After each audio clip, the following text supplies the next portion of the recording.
Orasma dihita saluhutna. Hamuna dengan sahabat siaon pajumpa kita di bagasan pertanian keluarga. Napina tupani mulyata AKBP Bethesda. Hata di bata nagabe jamita dihita tersurat di buku Galatia 5 ayat 10 onom rodi 20 onom. Ucahama di hata Indonesia. Hidup menurut daging atau roh. Maksudku ialah hiduplah oleh roh. Maka kamu tidak akan mengikuti keinginan daging. Sebab keinginan daging berlawanan dengan keinginan roh. Dan keinginan roh berlawanan dengan keinginan daging. Karena keduanya bertentangan, sehingga kamu setiap kali tidak melakukan apa yang kamu kehendaki. Akan tetapi jikalau kamu memberi dirimu dipimpin oleh roh, maka kamu tidak hidup di bawah hukum Taurat. Perbuatan daging telah nyata, yaitu percabulan, kecemaran, hawa nafsu, penyembahan berhala, sihir, perseteruan, perselisihan, iri hati, amarah, kepentingan diri sendiri, pencederaan, roh pemecah, kedengkian, kemabukan, pesta pora, dan sebagainya. Terhadap semuanya itu peringatkan kamu, seperti yang telah kubuat dahulu, bahwa barang siapa melakukan hal-hal yang demikian, ia tidak akan mendapat bagian dalam kerajaan Allah. Tetapi buah roh ialah kasih, sukacita, damai sejahtera, kesabaran, kemurahan, kebaikan, kesetiaan, kelemah lembutan, penguasaan diri. Tidak ada hukum yang menentang hal-hal itu. Barang siapa menjadi milik Kristus Yesus, ia telah menyalibkan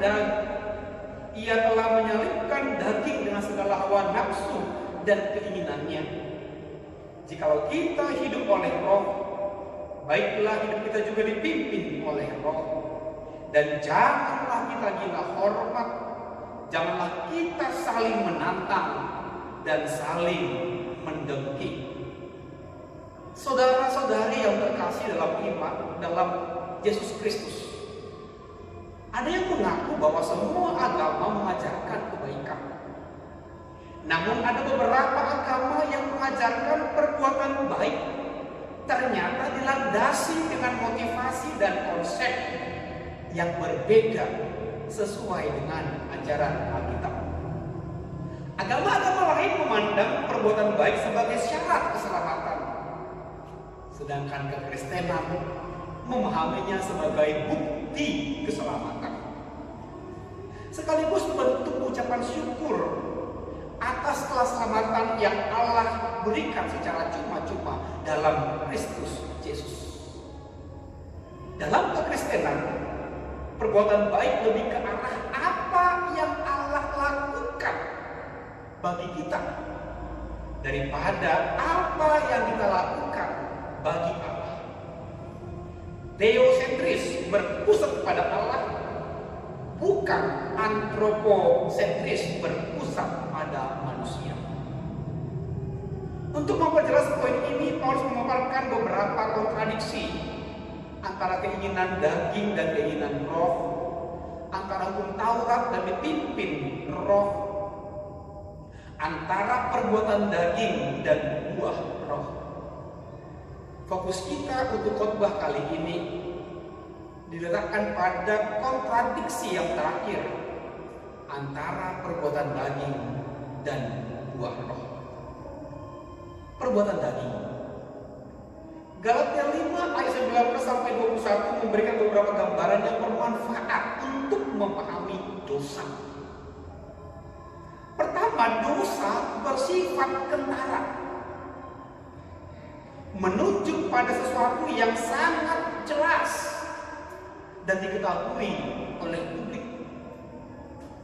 Poin inilah yang ditekankan oleh Paulus. Ia ingin menyampaikan suatu pesan, tidak sulit menemukan berbagai kejahatan. Keprihatinan Paulus harusnya menjadi keprihatinan kita juga. Apa yang sudah terbiasa seringkali dipandang tidak apa-apa. Apa yang normal seringkali dinilai sebagai yang normatif. Beberapa orang yang tidak melakukan hal-hal yang biasa justru dianggap sebagai orang aneh. Kedua, dosa bersifat jamak. Dosa menjadi terbiasa di mata kita karena jumlahnya sangat beragam. Keragaman ini diperkuat dengan deretan dosa di ayat 19 sampai 21 yang pada akhirnya tidak dituntaskan oleh Paulus, di mana ia menyebut dan sebagainya. Kejamakan ini sudah sedemikian besar dan luas sehingga menyebutkannya satu persatu merupakan tindakan yang mustahil untuk dilakukan. Ketiga, dosa bersumber dari kedagingan. Kata daging dalam bahasa Yunani sarx. Dalam tulisan Paulus dapat diartikan dengan macam-macam, misalnya tubuh, kesementaraan, maupun natur yang dirusak oleh dosa. Sedangkan penggunaan sarx di Galatia 5 ayat 19 merujuk pada arti natur yang dirusak oleh dosa. Perlu diingat, walaupun kata yang digunakan secara rupiah berarti daging, tapi sarx tidak dibatasi pada hal-hal yang berhubungan dengan tubuh jasmani. Sarx juga merujuk pada detil natur manusia, baik yang terlihat seperti tubuh maupun yang tak terlihat seperti hati dan pikiran. Baik Tuhan Yesus maupun para rasul mengajarkan bahwa natur manusia tidak netral. Natur kita telah tercemar oleh dosa. Segala kejahatan berasal dari hati yang jahat. Seluruh bagian dalam diri kita, baik mulut, pikiran, tubuh, perasaan, dan kehendak sudah dikuasai oleh dosa.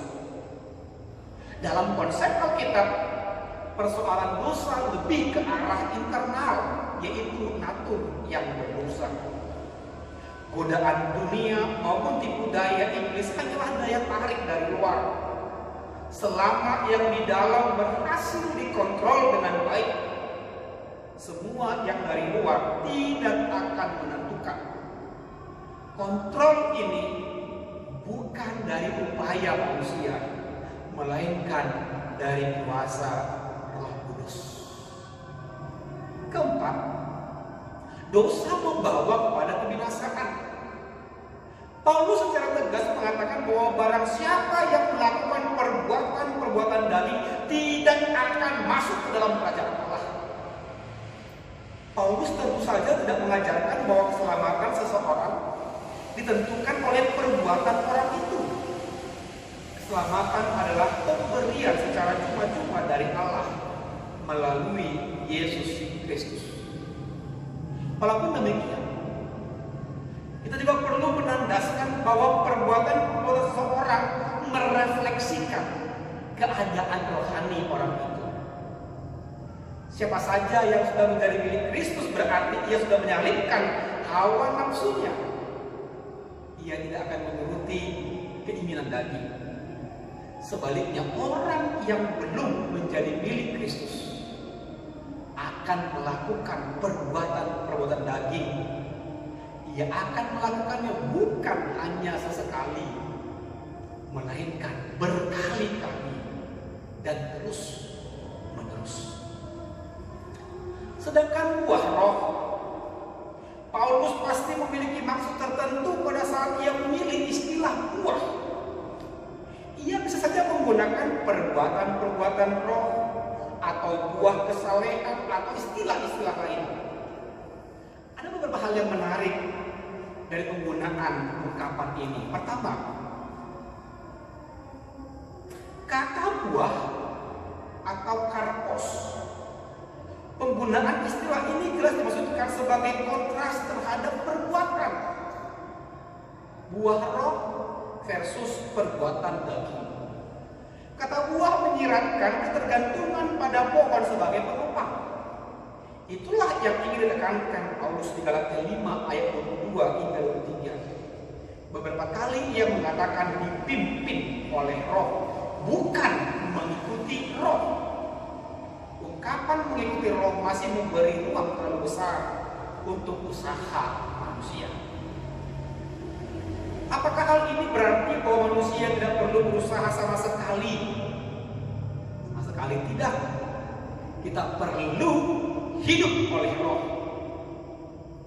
Jika Paulus ingin mengajarkan posisi manusia yang sangat pasif, ia bisa saja menggunakan ungkapan perbuatan roh. Namun bukan itu yang ia hendak sampaikan. Kita tetap mengemban tanggung jawab, yaitu membiarkan diri hidup dipimpin oleh roh. Kedua, kata buah menyiratkan sebuah proses, sedangkan perbuatan dapat langsung dilakukan. Ayat 24 hingga 25 menyinggung tentang hal ini. Pada saat kita menjadi milik Kristus, pada saat pertobatan melalui karya roh, kita sudah menyalibkan hawa nafsu dan keinginannya. Namun pergumulan rohani tidak sampai di situ saja. Kita selanjutnya perlu dipimpin oleh roh, sehingga hidup kita menghasilkan buah roh. Jadi ada satu proses yang perlu kita jalani. Ada jarak tertentu yang perlu ditempuh. Ini perlu untuk kita pelajari bersama. Sebagai orang Kristen tidak mau bertumbuh.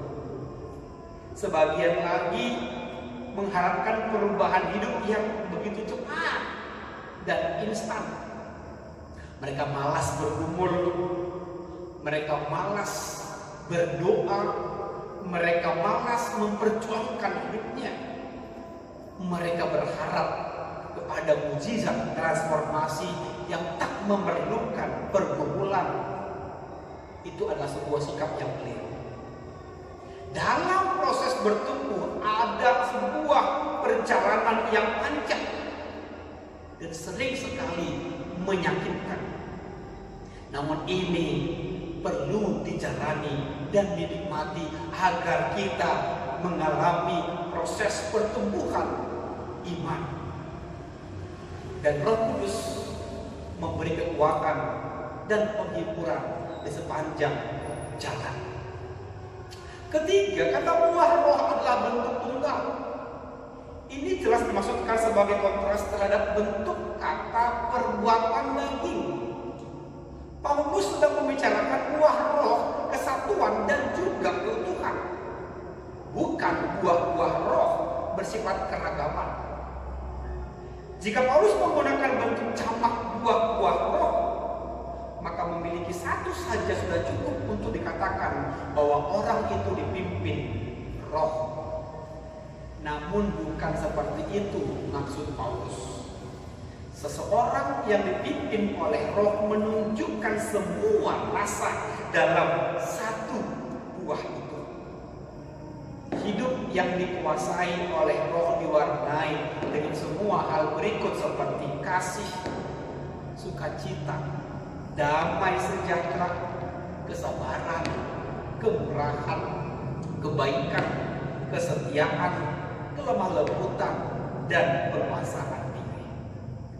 Saudara-saudara terkasih dalam jemaat dalam Tuhan Yesus Kristus, setelah mengikuti penjelasan khotbah di atas, pertanyaan yang perlu kita jawab adalah, keinginan mana selama ini yang lebih banyak? Mengikuti perbuatan dagingkah atau dipenuhi roh? Seorang teolog di bidang pendidikan agama Kristen, Pendeta Dr. Andar Ismail dalam bukunya Selamat Berbuah menerjemahkan keinginan daging dan keinginan roh dengan kata kunci suasana, yaitu suasana kekuasaan versus suasana pengaruh.